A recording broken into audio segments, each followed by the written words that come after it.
السلام عليكم وأهلا بكم متابعين أنيماتشينو الحلوين. من غير ما نطول عليكم يلا نشوف حكايتنا النهاردة. بتبتدي حكايتنا النهاردة مع يو أوتوساكا، ولد عنده القدرة إنه يتحكم في الناس لمدة 5 ثواني، بس في الوقت ده بيكون مغمى عليه. يا سلام، أما قدرة حلوة جو. بيستغل يو قدرته دي في إنه يتحكم في أي حد يضايقه، وبيخليه يعمل حركات لا إرادية غصب عنه.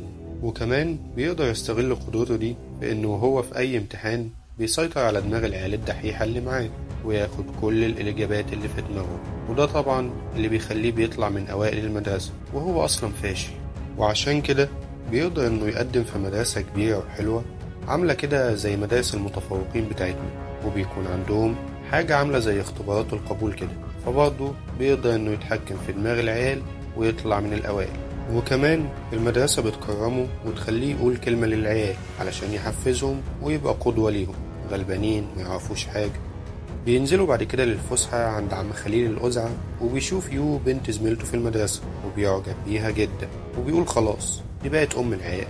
وبيحاول يعمل منظر قدامها، فبيتحكم في سواق عربية ويخليها يدخل فيها، وبيروح على آخر لحظة ينقذها. فبتقول له البنت أوه يا finally I see my hero، يعني يا لهوي ايه ده. وقالت له لازم اعزمك على كيكة. وكمان اتفقوا انهم يتقابلوا تاني يوم بيروح يو للمدرسة وبيلاقي المدير بيتهمه بالغش وعاوزه يعيد الامتحان تاني لوحده، فبيحاول يو يخترع اي حاجة عشان يهرب. وبيقول للمدير هو انتوا مش واثقين فيا ولا ايه؟ المدير قال له ايوه مش واثقين فيك، هو احنا نعرفك؟ اقعد يلا امتحن.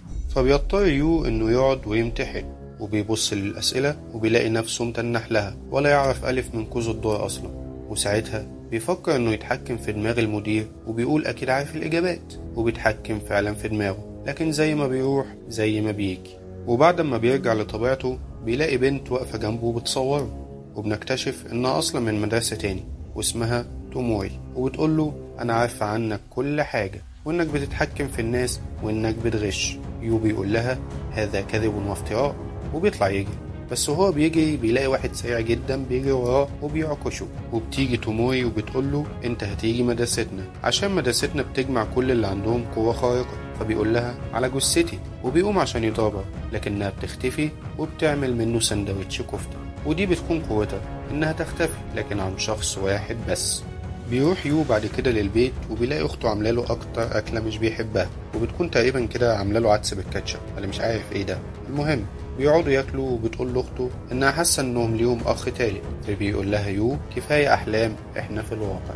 وبعدها بيروح ينام، وبتفضل اخته تتفرج على النجوم علشان هي بتحبها. فبيصحى يو يقول لها ما تنامي بقى عشان ما ناخرش على المدرسه، وكمان عشان هنروح بيتنا الجديد بكره. وفعلا بيروحوا تاني يوم للبيت الجديد، واخته بتفرح بيه جدا. وبيروح يو يقابل البنت اللي بيحبها ويقول لها انا هنقل لمدرسه تاني ومش هينفع نتقابل بعد كده. فالبنت بتقول له انت فاكرني هزعل؟ ده انا هعمل لولولولي فرح، وشكرا انك انقذتني، سلام يا تغف. فبيتصدم يو ويقول لها يا خاينه يا اللي عينيكي كدابين.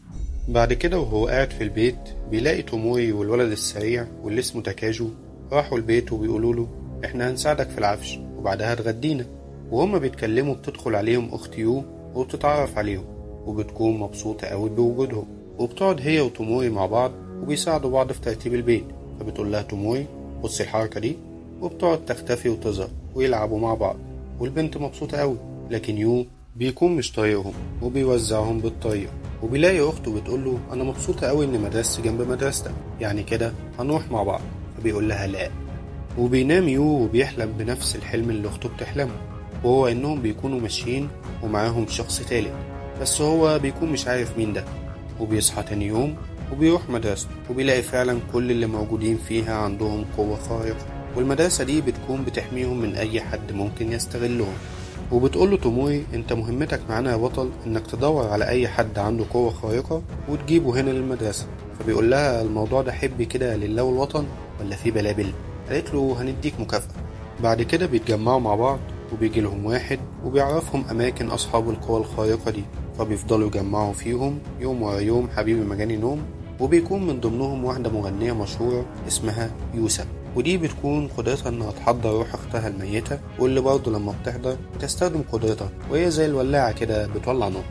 بنروح بعد كده لتوموري ويو، وهي بتقوله إنها ليها أخ كان بيحب المزيكا، ولما أمهم دخلتهم مدرسة داخلي العلماء عملوه فار تجارب وفضلوا يعملوا عليه أبحاث وتجارب، وكانوا منعينها إنها تشوفه، وفضلت مش عارفة تشوفه لمدة سنة، وبعد كده نجحت إنها تشوفه بس كان فات الميعاد على رأي الست، ولقت أخوها فقد عقله تماما من كتر اللي كان بيحصل فيه، ونجحت بمساعدة واحد تاني إنها تهرب أخوها وتوديه مستشفى للأمراض العقلية. وفي الوقت ده وهم بيتكلموا بيكونوا وصلوا للمستشفى اللي فيها أخوها، وبيدخلوا عليه ويشوفوا يو في حالة هياج، والممرضة بتدخل علشان تديله مهدئ. وفي أحد الأيام بيرجع يو للبيت وبيلاقي أخته تعبانة، فبيعمل لها شوية كمادات وبيطمن عليها وينيمها. وتاني يوم وهو رايح المدرسة بيلاقي أخته عاوزة تروح المدرسة، فبيقول لها لأ، انت في فترة نقاهة ولازم ترتاحي، وبيمشي. لكن البنت ما بتسمعش الكلام وبتستناه يمشي وبتنفذ اللي في دماغها وبتروح مدرستها. توموري بتعرف وتقول ليو، وبيجروا على مدرسة البنت علشان يلحقوها. في الوقت ده بتكون البنت في المدرسة، وواحد من زمايلها بيحاول يفتح معاها موضوع، لكن البنت بتطلع تجري لحد ما بتلاقي واحدة في وشها وبتقول لها الواد ده أنا كنت بحبه وانت خطفتيه مني، ملاك بريء ده ولا أنا مخدوع؟ وبتطلع قطر وعاوزة تلعب البخت في وش أخت يو اللي بتسيبها وتحاول تهرب منها لحد ما بتتزنق. وأول ما البنت خلاص بتقرب منها بنلاقي أخت يو طلع عندها قوة خارقة وبتدمر كل حاجة حواليها وبينهار المبنى عليها.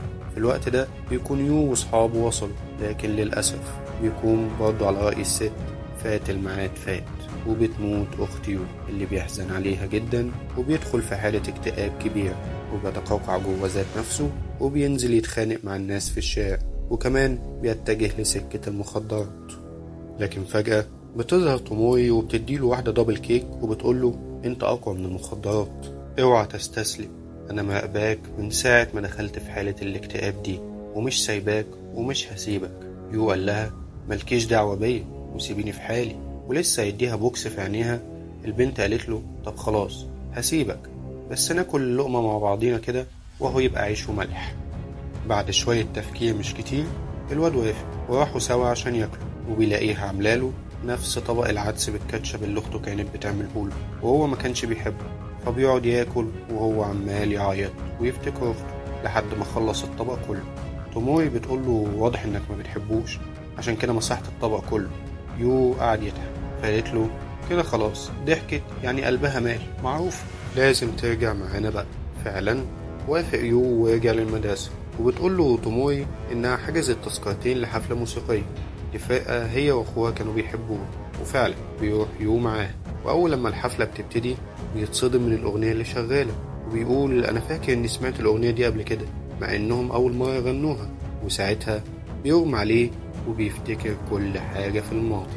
وبنعرف إنه عنده أخ فعلا أكبر منه، وإنهم كانوا في منشأة لعمل تجارب على أصحاب القوى الخارقة، وإن يو مش بس بيقدر يسيطر على الناس، لأ كمان بيقدر يسرق قدراتهم الخارقة، وإنهم كانوا حابسين أخوه ومغميين عينيه عشان هو قدرته إنه بيقدر يسافر عبر الزمن، وكمان أصحابه قدروا يساعدوه عشان ينقذ أخوه ويخليه يرجع بالزمن عشان ينقذه، وفعلا بيقدر إنه يحرر أخوه اللي بيبتدي يرجع بالزمن عشان ينقذهم.